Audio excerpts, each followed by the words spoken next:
Morning dear students. तो हमने second part के 3 क्वेश्चन लिखे हैं। 2 क्वेश्चन हमने फर्स्ट मेरा जो वीडियो था उसी से आपने लिखे और थर्ड आज मैंने भेजा है। अब 4th क्वेश्चन है, आनंदी बिगड़ता हुआ काम कैसे बना लेती है।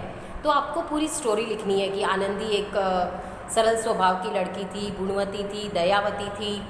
पर एक बार उसने जब लाल बिहारी ने उस पर गुस्सा किया और थाली उठाकर पलट दी और उस पर खड़ाऊ फेंकी तो आनंदी को गुस्सा आया। उसने सारी बात श्रीकंठ को कही और श्रीकंठ ने क्या सोचा कि अब इस घर में या तो मैं रहूँगा या लाल बिहारी।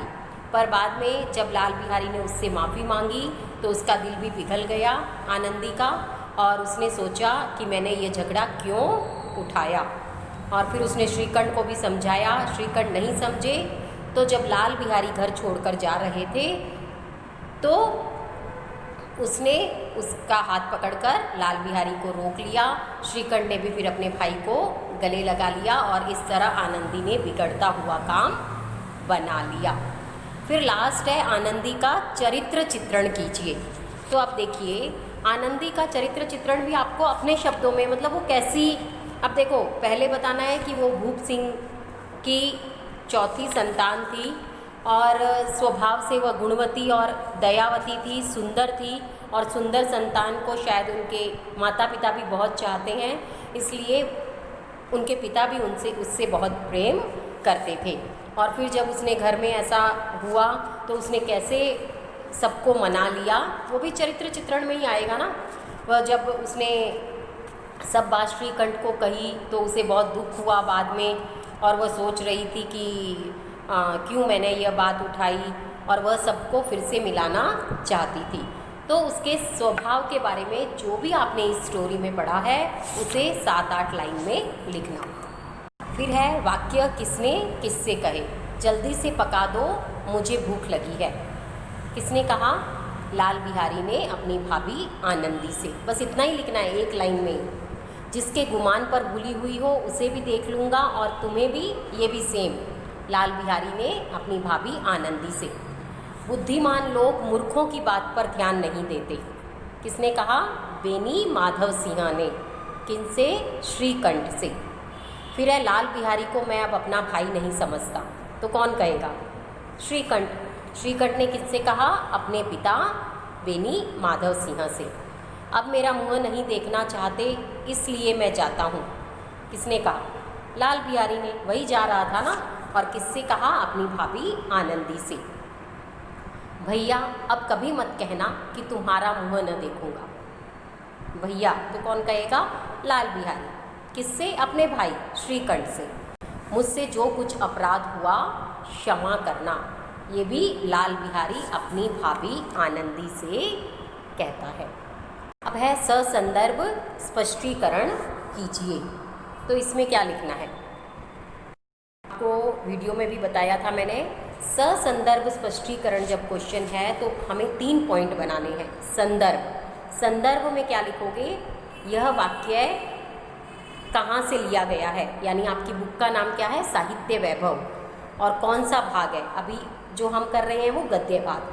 तो साहित्य वैभव के गद्य भाग के प्रथम पाठ या सीधा बड़े घर की बेटी से लिया गया है और इसके लेखक प्रेमचंद जी हैं। और यह वाक्य किसने किससे कहा, आपको ये लिखना है कोई भी क्वेश्चन होता है तो। और उसके बाद स्पष्टीकरण में पूरा उसका विवरण देना है जिस लिए ये वाक्य कहा गया है। और लास्ट पार्ट है विशेषण, कि इससे हमें क्या सीख मिलती है। तो आपको विशेषण में आप क्या करोगे? जो लेसन जहाँ स्टार्ट होता है, मतलब जहाँ लेखक परिचय होता है ना फर्स्ट पेज पर, वहाँ लास्ट लाइन में दिया रहता है कि इस कहानी का क्या संदेश है। पारिवारिक सदस्यों के आपसी संबंधों के महत्व को उजागर करने के उद्देश्य से इस पाठ का चयन किया गया है। और ये लाइन लिखनी है और इसके साथ जो उस क्वेश्चन आपसे पूछा गया है उसके बारे में एक लाइन देनी है। तो विशेषण में यही कि ये हमें क्या सीख देता है, किस उद्देश्य से यह लिखा गया है। तो ये हुए 3 पॉइंट बनाने जरूरी हैं, संदर्भ, स्पष्टीकरण और विशेषण। अब इसमें देखो, अभी परसों घी आया है, इतना जल्दी उठ गया, तो किसने कहा? लाल बिहारी ने आनंदी से। कब कहा? वो पूरा विवरण आपको स्पष्टीकरण में देना है। एक दिन लाल बिहारी 2 चिड़िया लाया, वहाँ से लेकर अभी परसों घी आया है वहाँ तक। स्त्री गालियाँ सह लेती है, मार भी सह लेती है, ये भी सेम ही है, उसको 2 लाइन और आगे बढ़ाना है। तो ये जो है, ये दोनों आंसर हैं आपके पेज नंबर 4 स्टार्टिंग से लेकर फोर्थ पैराग्राफ तक देखो।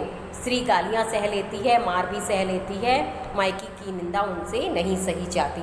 तो इतना आपको फर्स्ट संदर्भ वाले आंसर में भी और सेकंड, दोनों आंसर में सेम लिख देना, सेम आंसर। फिर थर्ड क्वेश्चन है, पर तुमने आजकल घर में क्या उपद्रव मचा रखा है? तो इसमें क्या लिखोगे? जब श्रीकंठ शनिवार को घर आया, ये आप कहाँ से पढ़ोगे? देखो, थर्ड पार्ट, लेसन का थर्ड पार्ट यानी 5th पेज, वहाँ से